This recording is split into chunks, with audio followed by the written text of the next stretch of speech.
ये है student sociology का पेपर, जो कि किन्हीं कारणों से बीएससी स्टूडेंट को पढ़ना पड़ रहा है। तो समय 2 घंटा और कक्षा 11 का पेपर है, जो कि इसमें पूर्णांक 50 नंबर का है। ठीक, तो चलिए प्रश्न पढ़ते हैं। सबसे पहले बहुविकल्पीय प्रश्न आ रहा है। तो क्या है, निम्नलिखित में से कौन सा हिंदू संस्कार नहीं है? तो आपको बताना है कौन सा हिंदू संस्कार नहीं है। जैसे कि व्यवसाय। ठीक, देखो मैं जितना भी बताऊंगा जरूरी नहीं कुल सब सही ही हो, इसी तरह आप भी देखते रहिए ध्यान से। द्विज का तात्पर्य निम्नांकित में से किस वर्ण से है?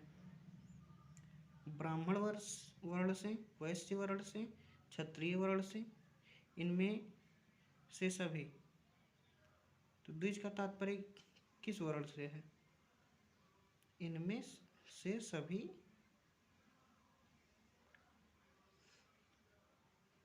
ब्राह्मण वर्ण से है। ठीक, तमिल किस भाषाई परिवार की भाषा है? ये आपको बताना है। द्रविड़ से है। ठीक, अर्जित परिस्थिति का एक आधार है गोत्र, जाति, परिवार, धन। तो अर्जित परिस्थिति मतलब धन से है। ठीक, निम्नलिखित में से कौन सा भारतीय आश्रम व्यवस्था में नहीं है? कौन सा भारतीय आश्रम व्यवस्था में नहीं है? 4 आश्रम व्यवस्थाएं हैं, जैसे कि संन्यास आश्रम, गृहस्थ आश्रम, वानप्रस्थ आश्रम, और एक है लेकिन गुरुकुल आश्रम नहीं है। ठीक, तो निश्चित उत्तरीय प्रश्न जो कि 1 नंबर के हैं। भारतीय संस्कृति में आत्मा को क्या माना गया है? ठीक, तो इसमें माना गया है अनेकता में एकता। ठीक, तीसरा प्रश्न है द पीपल ऑफ इंडिया पुस्तक के लेखक का नाम? तो H.J. रीजेल है। ठीक, चौथा प्रश्न, भारत में न्यूनतम जनसंख्या वाला राज्य कौन सा है? तो वो है सिक्किम। और 5वां प्रश्न है, किस आयु में व्यक्ति वानप्रस्थ आश्रम में प्रवेश करता है?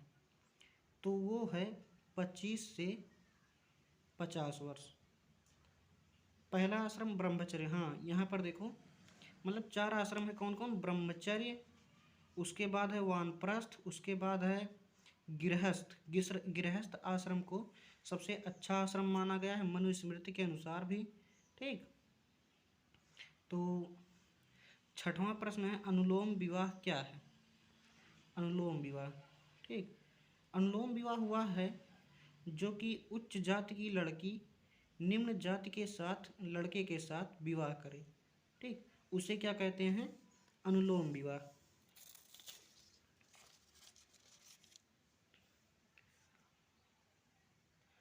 7वां प्रश्न है धर्म से आप क्या समझते हैं? ठीक, धर्म से आप क्या समझते हैं?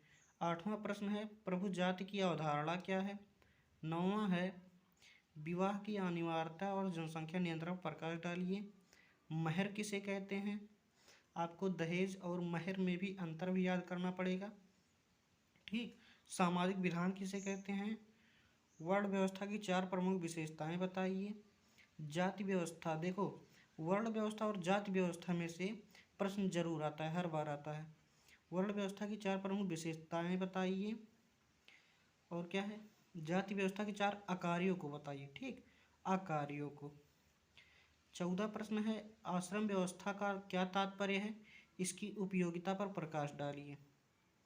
इसी तरह से 15 में अथवा करके दिया गया, 16 में भी अथवा करके दिया गया। ठीक, वर्ग किसे कहते हैं? वर्ग की विशेषताओं का उल्लेख कीजिए। ठीक, वर्ग और वर्ण। ठीक, वर्ग और वर्ण में अंतर होता है। हिंदू विवाह के उद्देश्य क्या हैं? इसके प्रमुख स्वरूपों का विवेचना कीजिए। ठीक, अथवा करके वही प्रश्न फिर से दिया गया उसी पाठ में से। तो प्रश्न नंबर 17वां, हिंदू विवाह के उद्देश्य क्या हैं, इसके प्रमुख स्वरूपों की विवेचना कीजिए।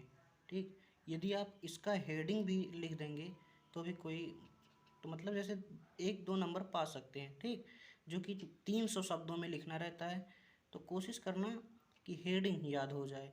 ठीक, जो कि 6-6 नंबर का है, और ये जो 4-4 नंबर का है ये 150 नंबर का, 150 शब्दों का आता है। तो आपको शब्दों को ध्यान में रखते हुए लिखना है। ठीक।